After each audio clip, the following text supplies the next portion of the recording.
बिजली को प्राइवेटाइजेशन किसने दी है? ये माइनिंग माफिया किसने लाया बीजेपी के अलावा? आज तक क्यों नहीं नजर आ रहा कि एक रेत की ट्राली, मैं कितनी बार चिल्ला चुका हूं कि रेत की ट्राली 800 रुपए की थी, आपकी 3000-3500 रुपए की बिक रही है। क्यों नहीं गवर्नमेंट इंटरवीन कर रही? क्यों नहीं लेफ्टिनेंट गवर्नर को नजर आ रहा? क्यों नहीं बीजेपी पूरी जमात को नजर आ रहा? आपने लिकर माफिया वहां से लाया, बाहर से, पंजाब से और यूपी हरियाणा से आके वो यहां पे बैठा हुआ है। 125 दुकानें बाहर वाले लोग कर रहे हैं। इस सवाल से बड़ा तिलमिला जाता हूं वही तो कह कि रहा यार जम्मू का हित आज याद आता है नेताओं पे फिर आप जब आप थे, जब आपने क्यों नहीं जम्मू का हित जागा? आपने जनाब उस दिन क्यों नहीं आवाज उठा दी, बोला हम सारे रिजाइन करते हैं? आज इनके पास यही है हिंदू मुस्लिम करके भी जीतना, जम्मू डिक्लेरेशन, ये डिक्लेरेशन, वो डिक्लेरेशन, स्वा डिक्लेरेशन। जहां उमर अब्दुल्ला गलत था उसको नहीं बोला गया कि वो गलत है, वहां भी उनको बोला गया आप ठीक हो। वो मर जाएगा लेकिन मुकरेगा नहीं। Lal Singh is not one among those जो थूक के चाटेगा। और ये बीजेपी का काम है शोशे डालना, ये पार्टी शोशियां दी है, जुमले दी है। पर जुमले सच हो जाते हैं ना कई बार। ये जो अंधभक्त है ना जो आज बीजेपी में, ऐसे अंधभक्त कांग्रेस में भी थे इंदिरा गांधी जी के टाइम पे। वो भी कहते थे, तब भी कोई कांग्रेस का खंभा खड़ा होता था तो मेंबर पार्लियामेंट बन जाता था। नमस्कार, जम्मू संवाद में आपका स्वागत है और मैं हूं ललित खजूरिया। पिछले कुछ दिनों से जो राजनीति में घटनाक्रम देखने को मिल रहा है वो ये दर्शा रहा है कि भारतीय जनता पार्टी जिस तरह से 50+ का एक नारा देकर चल रही है, उसी को पुख्ता करने के लिए वो अब दूसरे सियासी दलों के नेताओं को अपने यहाँ शामिल कर रही है। देवेंद्र राणा और सुरजीत सिंह सलाथिया एनसी के दिग्गज नेता, और सुरजीत सिंह सलाथिया जो 2 मर्तबा विधायक भी रह चुके हैं और मंत्री भी रह चुके हैं, उनका भारतीय जनता पार्टी में शामिल होना किस तरह से जम्मू कश्मीर की राजनीति को एक अलग दिशा में ले जाता है, इसी पर चर्चा करने के लिए हमारे साथ तरनजीत सिंह टोनी हमारे साथ हैं। काफ़ी अनुभवी राजनेता हैं, उन्हीं से हम बात करेंगे। सर, स्वागत है आपका। टोनी जी, किस तरह से देखते हैं आप इस पूरे घटनाक्रम को? वाकई जम्मू के हित के लिए फैसला लिया गया है इन दोनों नेताओं का, या फिर अपना भविष्य संवारने के लिए, सुरक्षित रखने के लिए वहां पे गया? देखो जी, आपने मुझे पहला सवाल ही ऐसा पूछा जिससे मुझे बेहद नफरत हो चुकी है कि मैं जम्मू के हित में, ये सब बकवासबाजी है। कोई जम्मू का हित नहीं की बात नहीं हुई आज तक। ये 70 सालों से बीजेपी नारा दे रही थी हम जम्मू के हित में। जब आई पावर में इनका देखो क्या हासिल किया इन्होंने। जम्मू के लोगों का कौन सा काम बड़ा किया है मुझे बताएं? जम्मू का बताएं, बीजेपी गिन के बताए हमने ये कर दिया। 370 टूटी है, 35 टूट। अब मुझे डेवलपमेंट उसके बाद बताया ना, यही बोला था ना, इसके बाद डेवलपमेंट आ जाएगी, नौकरियां ही नौकरियां, विकास ही विकास होगा। आप ये मंत्रियों को आने को विकास कहते हो? नहीं, इनके जाने को तो विकास कहा जा सकता है ना। खुद का विकास है या फिर जम्मू? ये सिर्फ खुद का विकास है। बाकी ये है कि मैं आपको ये बता दूं, मैंने आगे भी कहा और मैं बड़ी मजबूती के साथ कह रहा हूं, नेशनल कॉन्फ्रेंस को आज मुबारकबाद है, उसकी लीडरशिप को मुबारकबाद है कि उनके और जो आम वर्कर के बीच में एक दीवार थी, वो दीवार गिर गई है। अब आप लोगों से जो है, प्रोविंशियल प्रेसिडेंट ने जो दीवार खड़ी कर रखी थी, देवेंद्र राणा साहब, आप समझदार हैं, तो वो जो दीवार खड़ी हो गई थी उमर अब्दुल्ला और उसकी लीडरशिप के बीच और उसकी आम जनता के बीच जो दीवार थी, वो दीवार टूटी है और उससे नेशनल कॉन्फ्रेंस को भरपूर फायदा होगा। और मेरी शुभकामनाएं हैं नेशनल कॉन्फ्रेंस को और उनके वर्करों को कि भी आपके बीच में वो दीवार टूटी है।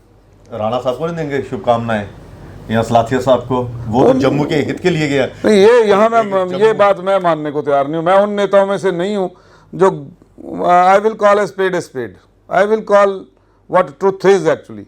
तो वो मैं नहीं समझता हूँ कि कोई जम्मू के हक में। अपने विकास की बात आपने कही है तो वो कोई हो सकती है। अब बाकी जम्मू के विकास के बारे में किसी ने कुछ नहीं किया। जब ये लोग मंत्री थे क्यों नहीं किया? किसने हाथ बांधे थे? ये जब नेशनल कॉन्फ्रेंस में थे तो क्यों नहीं विकास किया?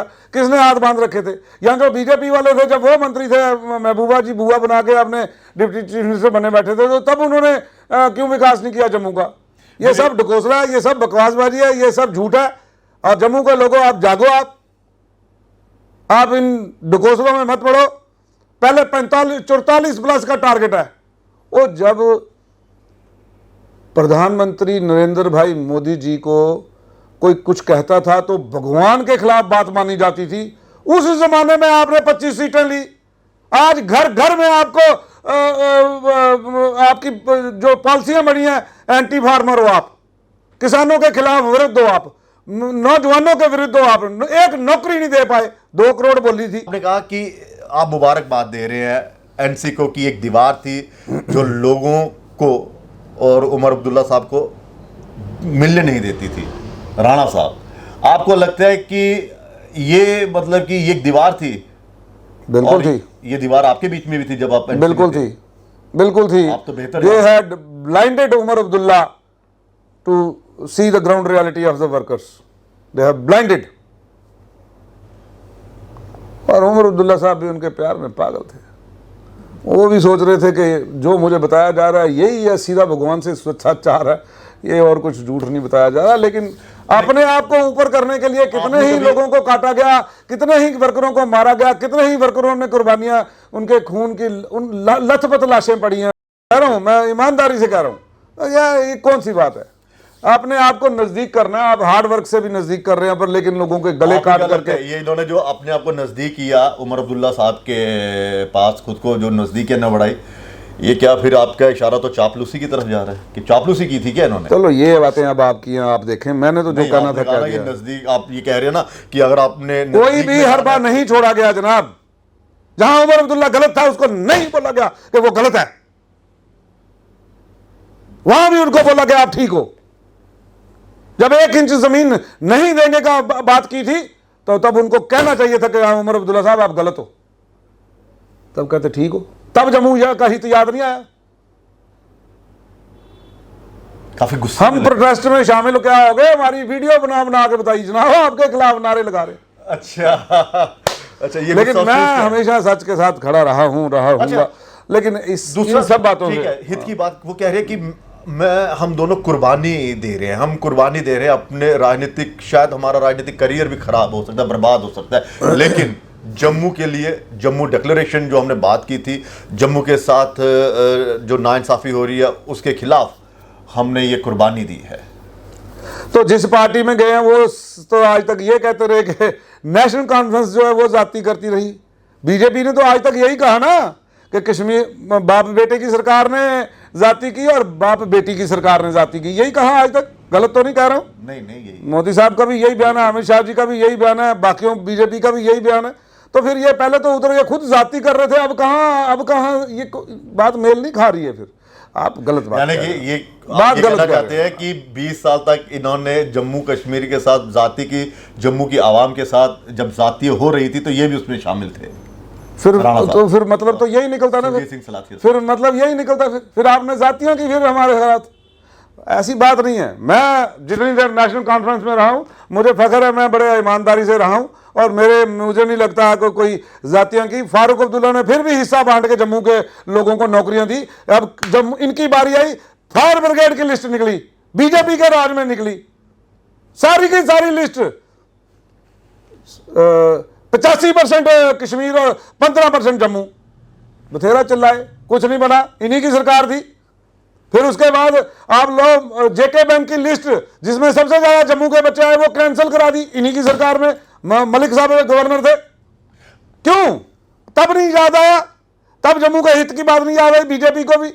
आप अपने हित में, जब बीजेपी की सरकार थी उनके होते हुए जम्मू का हक मारा गया, नहीं बोले।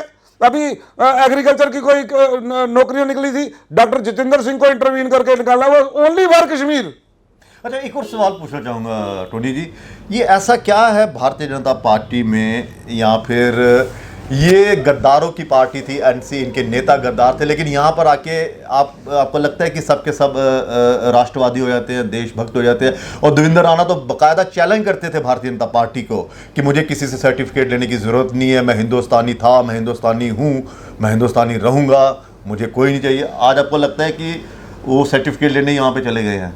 सर्टिफिकेट की जरूरत थी, वरना ये तो गद्दार कह कर तंज मारते रहते थे इन सबको। नहीं देखो, ऐसे है कि बीजेपी कौन होती है किसी को सर्टिफिकेट देने वाली? मैं वही तो इनका मैं बोलता हूँ ना, जिन लोगों ने अंग्रेजों से माफिया मांगी, जिनका पूरी हिस्ट्री में किसी नाम नहीं है, किसी के भाई वो कोई लड़के शहीद हुआ, मुझे बताएं ना। चलो ये तो जो जेलों से माफिया मांगते रहे, आप उनकी बातें कर रहे हैं, वो कहाँ हमको सर्टिफिकेट कर देंगे? रहे हैं, यही कह रहे थे। नहीं, वो हमें कहाँ सर्टिफिकेट देंगे या लोगों को कहाँ सर्टिफिकेट देंगे, वो उनकी बात है, वो खुद जाने। लेकिन मैं ये समझता हूँ कि जनाब, हम बाय बर्थ हिंदुस्तानी हैं and we will die as Hindustani. इसमें किसी को किसी का सर्टिफिकेट देने की जरूरत नहीं है, सारे हिंदुस्तानी हैं। हाँ, आज की डेट में ये है कि कोई बीजेपी के खिलाफ बात करे तो वो देशद्रोही है। आज की बात, परिभाषा इन्होंने बदली है, तो वो ऐसी कोई बात नहीं है। ऐसा गुमान कभी जब ये जो अंधभक्त है ना जो आज बीजेपी में, ऐसे अंधभक्त कांग्रेस में भी थे इंदिरा गांधी जी के टाइम पे। वो भी कहते थे, तब भी कोई कांग्रेस का खंभा खड़ा होता था तो मेंबर पार्लियामेंट बन जाता था। तो जनाब ऐसी बातें नहीं है, ये वक्त सभी के ऊपर आया, उतार चढ़ाव।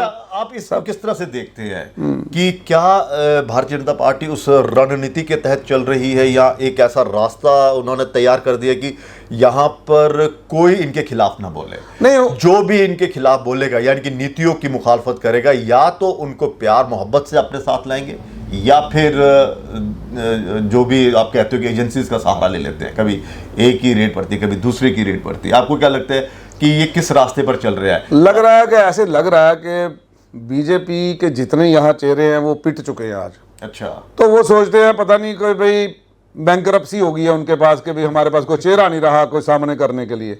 वो सोचते हैं फलानी जगह से उस जगह से फलाना बंदा ले आओ, इस पार्टी से फलाना ले आओ। ये मांग चुंग के गुजारा करने वाली गल है। बाकी मेरी बात नहीं समझते जनाब, पॉलिसी और पार्टी की बात नहीं, मैं कह रहा हूं कि चेहरों की बात ना करें, आप पॉलिसीज की बात करें।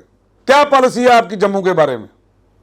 मैं वही तो कह रहा हूं, जो इनकी नीतियों के खिलाफ बोल रहा है उसी को तो अपने पाले में डाल रहे हैं ना ये सारे। क्या बोल रहे हैं भारतीय आप जनाब? ये किसानों के खिलाफ है, दिख नहीं रहा? वो महंगाई आप देखो ना, कहाँ है आज? यही 110 रुपया लीटर तेल हो गया, और पूरी दुनिया में आज तेल सस्ता है। इंटरनेशनल मार्केट में तेल सस्ता है, लेकिन पूरी दुनिया में सिर्फ भारत के अंदर में आप मेरा सवाल नहीं समझे जी। मैं सवाल ये पूछ रहा हूं कि आपको लग रहा है कि जम्मू में जो इनकी नीतियों के खिलाफ बोलता है नेता, ये उसको अपने पाले में डालने की कोशिश करते हैं? देवेंद्र राणा, सुरजीत सिंह साथिया, ये भारतीय जनता पार्टी की नीतियों की तो मुखालफत करते रहे थे पिछले दिनों कि बेड़ा गर्क करके रख दिया जम्मू कश्मीर का, नौकरियां नहीं है, इनके पास कोई नीति नहीं है। तो आपको लग रहा है कि जो भी आवाज़ इनके खिलाफ बुलंद हो रही है उसको या तो दबाया जाए या फिर अपनी पार्टी में शामिल किया जाए? इस तरह से अभी तक तो ऐसा ही नजर आ रहा है, लेकिन अब क्या वजूहात हैं? कोई कहता जी कॉन्स्टिट्यूंसियां रिजर्व हो रही थी, कहीं और जाना था, वहां पे नेशनल कॉन्फ्रेंस का वोट बैंक था, गुज्जर वोट था, तो वहां वो हो गया। अब शायद गांधीनगर की बारी है तो भाई यहाँ होगा तो उनके वोट बैंक की बारी होगी। ऐसे लोगों को जो कयास है, तो मैं आपके क्या कयास, आप क्या मैं क्या कह सकता हूँ अपने, मैं ये जम्मू हित में कोई फैसला नहीं है, मैं ये कह सकता हूँ। ये अपने अपने हितों का फैसला है। जम्मू के हित की कोई बात मत करे और मुझे इस पर बेवकूफ़ बनाने की कोशिश मत करें। मैं I don't by this argument. I am not the one, मतलब जो दिन को देख के कहूँगा ये रात है ना, मुझे नजर आ रहा है इसमें क्या है। मैं क्या है इसमें बता दीजिए। नहीं है ना, नहीं है जम्मू है के हित की बात, ये अपने अपने हित की बात है बस। आपको लगता है ये सेल्फ की बात है, ये जम्मू की बात नहीं है। आपको लगता है कि ये अगर जिस तरह से आप हैं या दूसरी और नेता एक मंच पे आ जाते तो फिर ज़्यादा जम्मू की आवाज़ जो थी बुलंद हो सकती थी? आपको लगता है कि एक अलग से मंच बनता, एक अलग से फ्रंट बनता? ऐसी भी बातें चल रही थी। लाल सिंह जी तो मुलाकात करके आए थे ना। उनको उन्होंने ट्राई किया तो कोई गलत नहीं किया, मैं समझता हूँ वो उनकी सोच है। मैं कह रहा हूँ अगर वो मंच बनता तो आप भी सोचते उस मंच के बारे में?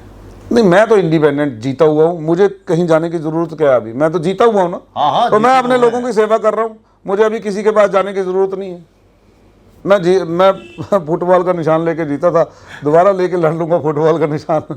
हम तो जहाँ से है, जहाँ जितने में रब ने रखा है उसमें राजी हैं, करेंगे काम आगे भी। आपको लगता है कि 50 का जो एक उनका नारा है उसको लेकर चल रही है भारतीय जनता पार्टी? और कहने में तो, सुनने में तो ये भी सुना जा रहा है कि कुछ कांग्रेस के नेता भी आ सकते हैं, उधर से सुरेंद्र चौधरी जी आ सकते हैं, बलवंत सिंह मकोटिया साहब भी आ सकते हैं, लाल सिंह को भी मनाने की कोशिश की जा रही है।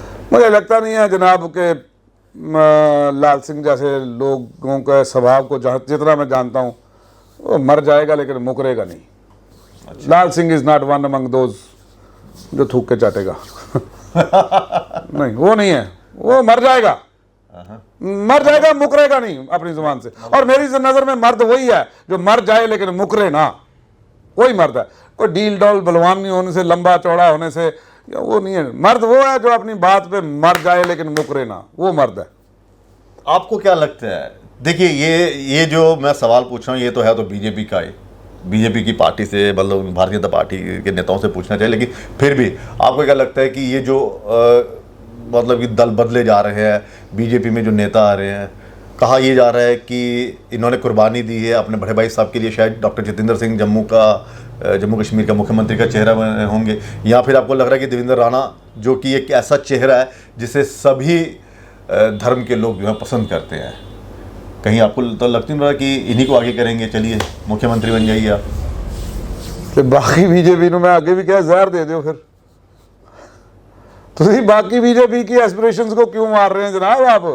नहीं हमने कौन से ऐसे, संभावना का खेल है ना राजनीति। वो मैं कह रहा हूँ, फिर मुझे बताए ना, फिर बाकी बीजेपी ने इतनी देर में वो जो तपस्या की वो कहाँ जाएगी? बाकी बीजेपी कल रविंद्र रैना साहब तारीफ तो कर रहे थे इनकी, पूछो उनको प्राइवेटली। मुझे तो कईयों ने फोन किया है, तो कई कह रहे हैं, बथेरा कुछ कह रहे हैं, वो कहते एक पंजाबी च कहावत है, सुना दें? हाँ बिल्कुल, कहते बिच शरीका वसीए अंदर रोइए तो बाहर हसीए। अच्छा, वो हाल है बीजेपी का इस वेले।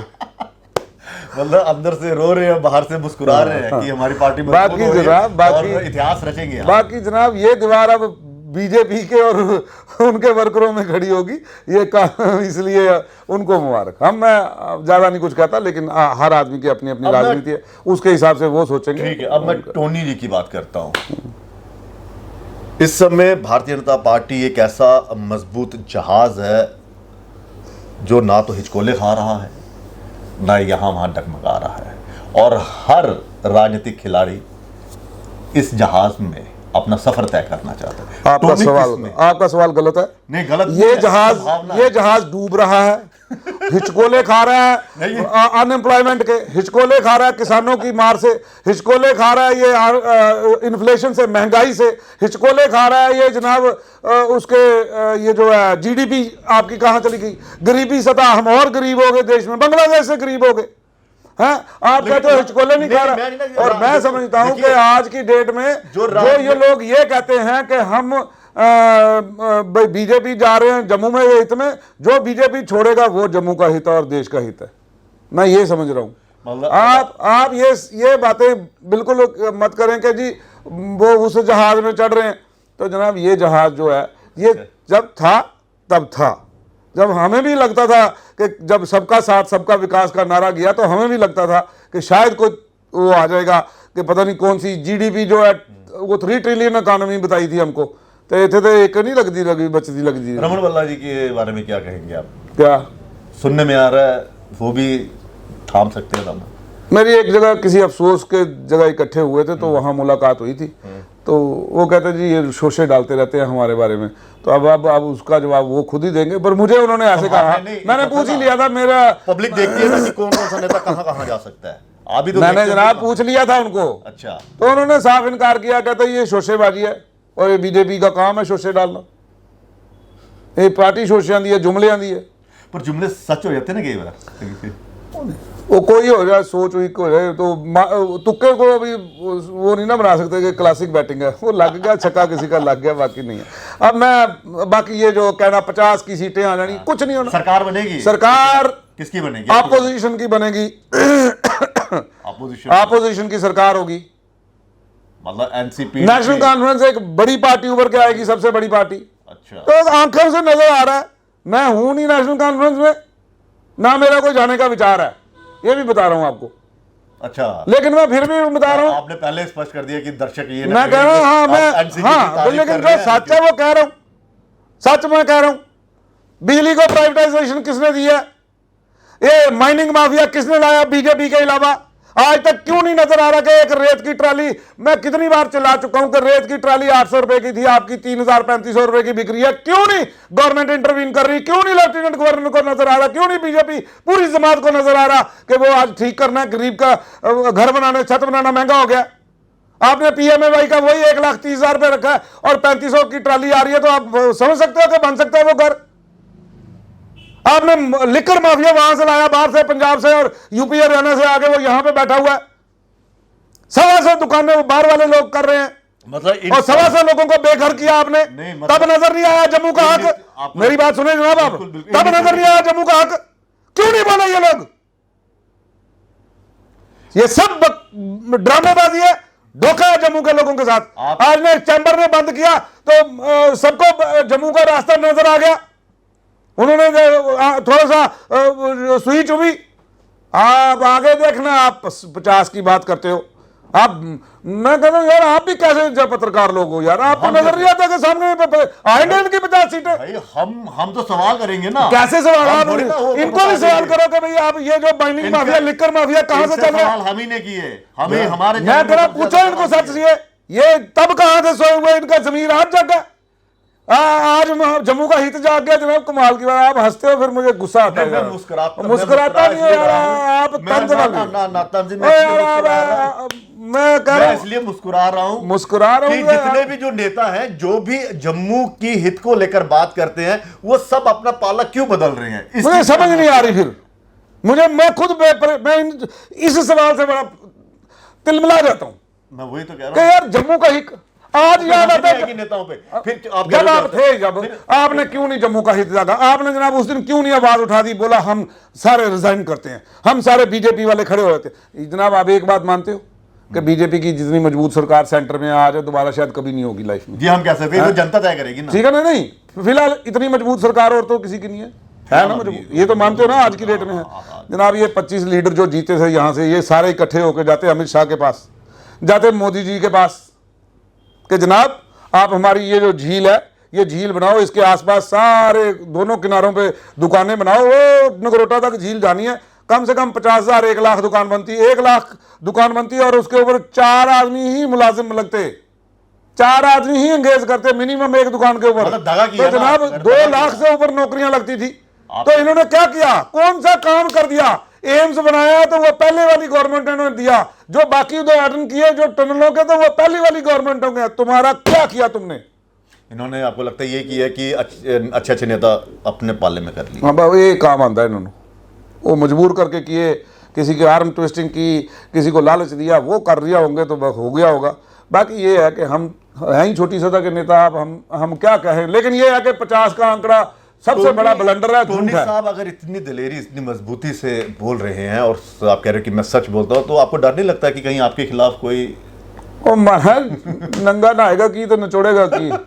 मैं एक किसान नेता हूं, गरीब, उससे मुझे किस बात का डर है? मैं लोगों को वहां पे लोगों को बरगला लेंगे, वही इसको वोट न डाले, यही हो सकता है। और क्या कर सकते हैं? मतलब जिनको डर था वो पाला बदल रहा है ना? कुछ भी कह लें। ये आप मुख्यमंत्री कौन बनेगा? आखिरी सवाल आपके नजर, जिनके साथ ज्यादा लोग होंगे। नहीं वो तो ठीक है, हाँ। फिर भी इनमें से आपको क्या लग रहा है? भारतीय मुझे नहीं लगता ये जम्मू का, ये झूठ मार रहे हैं जनाब। मुझे बताएं कैसे बनेगा जनाब जम्मू का? यहाँ तो जम्मू की स्टेट लागू, यहाँ जम्मू की स्टेट लागू, फिर तो जम्मू का बनेगा। ठीक है, जम्मू की स्टेट लागू होगी, फिर जम्मू का। कश्मीर को इग्नोर नहीं किया जा सकता ना? नहीं हो सकता जनाब, नहीं हो सकता। आप जितनी भी सीटें आपने डिलिमिटेशन में लेके जानी है, मोर देन 55 to 60 लोग जो हैं वो मुस्लिम डोमिनेटेड लोगों से बन के आने हैं, तो इसका मतलब वो मुस्लिम ही आने हैं। तो कहाँ ये झगड़ा डाल रहे हो आप अपने? हमारा है नहीं झगड़ा जनाब, हम क्यों इस झगड़े में डाल रहे हैं कि हिंदू या अच्छा इंसान होना चाहिए मुख्यमंत्री? बस मेरा तो ये मानना है। मुझे तो वैसे अब दिल्ली में जो केजरीवाल जी ने सरकार चलाई है, क्या कम अच्छी चलाई है?